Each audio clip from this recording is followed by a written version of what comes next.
Messieurs, et bienvenue au 19e Prix Gaspillage Teddies. Welcome to the 19th edition of the Teddy Waste Awards. My name is Aaron Woodrick. I'm the Federal Director of the Canadian Taxpayers Federation. I will be your host for this morning's ceremony, assisted as always by the CTF's friendly mascot, Porky the Waste Hater, and our lovely hostess, Sam. We hold this event every year, of course, to honor the Teddy Awards namesake, Mr. Ted Wetherill, who is a former federal bureaucrat who was notorious for accumulating more than $150,000 in meal expenses before finally being dismissed. His legacy lives on in his namesake award, which has become an annual celebration or lamentation of waste and reckless spending of public dollars. We may now be in the era of fake news, but unfortunately for Canadian taxpayers, we did not have to make any of these stories up. This year, we have a total of 16 Teddy nominees, 5 each for the federal, provincial, and municipal categories, as well as our biggest award, the Lifetime Achievement Award. Starting first, with the municipal category. For the second year in a row, the City of Victoria is nominated, this time for the escalating costs for replacing the Johnson Street Bridge, also known as the Blue Bridge. It's just 100 meters long, a distance that Usain Bolt could run in a flash, but the not-so-sane dolts at Victoria City Hall are spending more than $100 million and nearly a decade to rebuild it. In 2009, City Council concluded that a replacement bridge would cost $63 million. The following year, they voted to go ahead and build it. Unfortunately, issues with the quality of the Chinese steel have led to large cost overruns and delays. The bridge is now 3 years late and is now expected to cost Victoria taxpayers a full $42 million more than the original estimate. La seconde nomination nous provient de la Ville de Montréal, qui célèbre actuellement son 375e anniversaire. Pour célébrer cela en grand pompe, le maire Coderre a dépensé près de 3,5 millions de dollars en faux troncs d'arbres faits de granit pour le Parc Montréal. The second nominee is the City of Montreal, which happens to be marking its 375th anniversary. And no, the nomination isn't for celebrating something as silly as your 375th anniversary.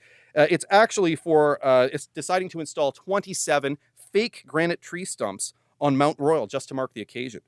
Mayor Denis Coderre has defended the fake tree stumps' $3.5 million price tag, that's about $127,000 per fake tree stump, as being, quote, pieces of art.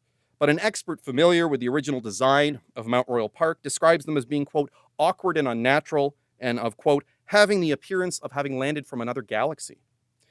The third nominee is also the City of Montreal for taking 8 years to fire one of its workers. Manuel Montero, despite the fact Montero accumulated 26 disciplinary actions over this period, including absenteeism, aggressive behavior, and a 35-day suspension for driving a snowplow after smoking marijuana. Après avoir été finalement congédié en 2012, ce mauvais employé a fait appel de la décision et a convaincu un arbitre de lui redonner son emploi avec plein salaire rétroactif. After finally firing him in 2012, Montero appealed, and in 2014, an arbitrator ordered the city to reinstate him, complete with 2 years back pay. On the plus side, of course, the city can put him to work installing those fake tree stumps. The fourth nominee is Warren Olson, the former CAO of the County of Richmond, Nova Scotia, who was the subject of an audit by the provincial ombudsman. It turns out that the audit uncovered a long list of inappropriate expenses, including double dipping for meals, exaggerated mileage claims, and, on a business trip to Texas, $582 charged to taxpayers for Olson's visit to 2 Houston area strip clubs. The final municipal nominee is Simon Farbrother, the former Edmonton city manager who made 52 taxpayer-funded trips at a cost of $139,000 over 3.5 years, all while approving his own expenses. In total, Fairbrother spent 212 days traveling, often while major projects he was responsible for were going off the rails. His travels included trips to Russia, the United States, and a 41-day worldwide junket in support of the city's Commonwealth Games bid, which was later abandoned. He was finally fired after returning from a 12-day trip to Sydney, Australia, but you don't need to feel too bad for him. He received a severance package as part of his termination, which was worth approximately $800,000. And with that, I'll ask Porky for the municipal winner. Thank you very much. And the winner is... it's the City of Victoria. A blue bridge sure does make for blue taxpayers. Congratulations to the taxpayers of the City of Victoria. And with that, we will move on now to the provincial Teddy and the provincial nominees. The first nominee is this government of Saskatchewan for circumventing its own land buying policies and overpaying by millions of dollars for a property west of Regina. The Global Transportation Hub, a provincially owned logistics and warehouse facility, paid $21 million in early 2014 for a piece of land. Unfortunately, GTH's own property appraisal done the previous year valued the land at just $12 million, while another department appraised it at just $6.7 million.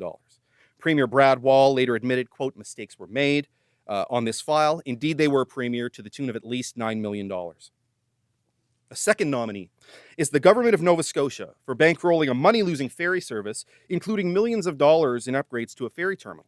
Now, that might not seem that unusual, except that the ferry terminal isn't in Nova Scotia or even in Canada. It's in fact in Portland, Maine. The $32 million contract, which was signed last March, was supposed to boost tourism, but as of last summer, the ferry was averaging just 44 passengers per day, less than 10% of the original projection. Ferry-inspired waste seems to be something of a Blue Noser tradition, with the province's tourism board estimating that ferry visitors spent $52 million in the province over the last 3 years, which doesn't sound too bad, but unfortunately it's $10 million less than the government's tourism-boosting ferry costs over the same period. The third nominee is Ontario's Electric Vehicle Incentive Program, which is created to boost sales of green vehicles, but which instead functions as a big subsidy for wealthy car buyers, which over the last 6 years has seen more than $14 million go to people who purchase cars that cost over 70 grand.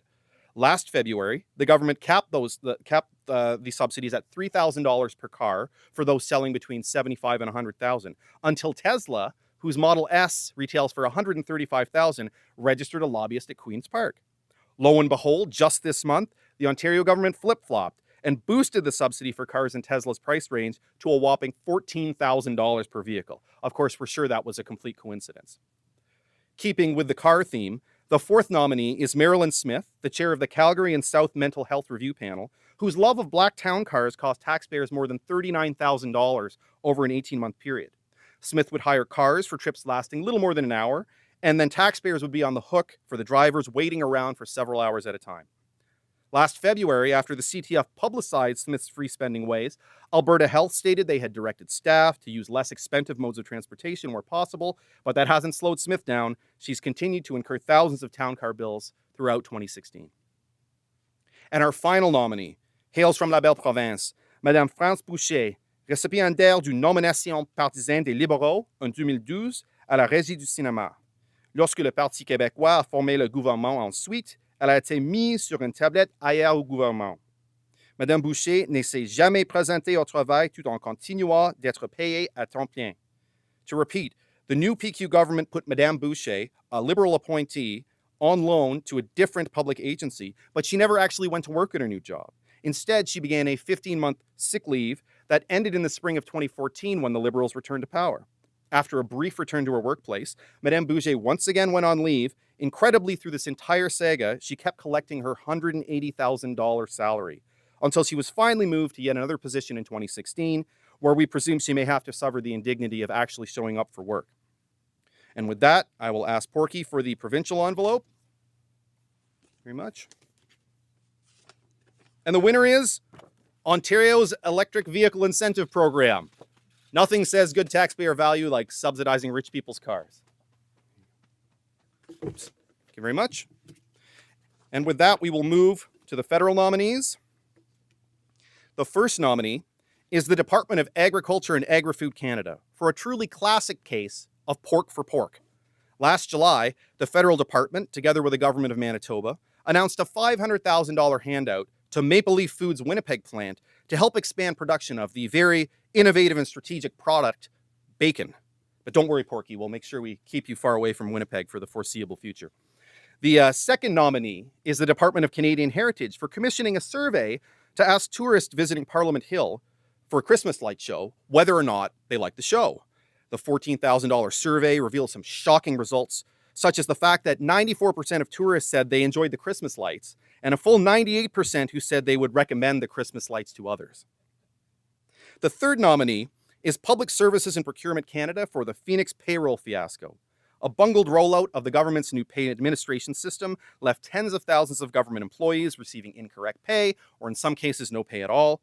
But nearly a year after the problems first came to light, at least 7,000 cases remain outstanding, and the government has only been able to recover a third of $68 million in incorrect overpayments. In one instance, an employee was incorrectly paid a lump sum of $662,000.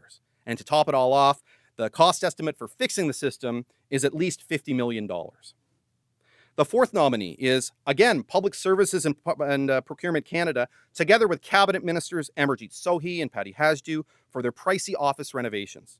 Infrastructure Minister Sohi spent $450,000 on his ministerial office renovations, including $243,000 on furniture, while then Minister for Status of Women Hajdu spent $1.1 million to build a new suite of offices for herself and her staff, instead of renovating a different space just across the street for $400,000.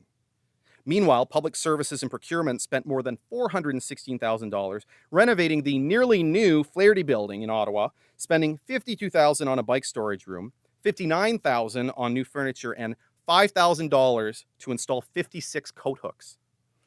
And the final nominee is the Canada Revenue Agency for its unnamed employee who moved 192 kilometers from Richmond Hill to Belleville, Ontario, and received a moving cost payment of $538,000. Further queries to the CRA revealed that $168,000 was for realtor fees and $340,000 was for price protection, meaning that Canadian taxpayers paid more than $500,000 to cover off a CRA employee's $3.4 million home sale. And with that, could I ask for the federal envelope? Thank you very much. And the winner is the Canada Revenue Agency for its ridiculous relocation expenses. Finally, Canadians have another reason to resent the CRA. And with that, we'll move to our fourth and final award, the Lifetime Achievement Award. Very important award. This year's nominee commemorates a truly remarkable achievement that has caused great hardship to millions of Canadians in the country's largest province, and taken more than a decade of ill-advised policy choices combined with truly breathtaking waste to earn this distinction. So without further ado, this year's Lifetime Achievement Award, Teddy, goes to the Government of Ontario for its mishandling of the energy file. Yes, the Government of Ontario has a long track record of mismanaging the province's energy policy, resulting in an expensive disaster for Ontario consumers. In her 2015 annual report, Ontario's Auditor General found that Ontario consumers paid an extra $37 billion above the market price for energy between 2006 and 2014, and estimated that current energy policies will cost them another $133 billion by 2032. These eye-watering numbers are not the result of a single policy mistake, but rather a series of ill-advised policy decisions, including long-term power generation contracts at above-market rates, the catastrophically expensive Green Energy Act, canceling gas plants at the cost of $1 billion, a bungled smart meter program that ran $1 billion over budget, and projects such as the biomass plant in Thunder Bay that can only generate power at 25 times the average cost by burning wood chips that are imported from Norway. And to add insult to all this injury, the Ontario government has decided to embark on yet another expensive proposition, having implemented a cap and trade carbon system on January 1st, which the Auditor General estimates will increase electricity prices by around 25%. For this track record of policy failure and taxpayer pain, the Ontario government is a truly deserving recipient of this year's Lifetime Achievement Award. That concludes the 2017 Teddy Awards. Merci à tous pour venir aujourd'hui. Thank you all for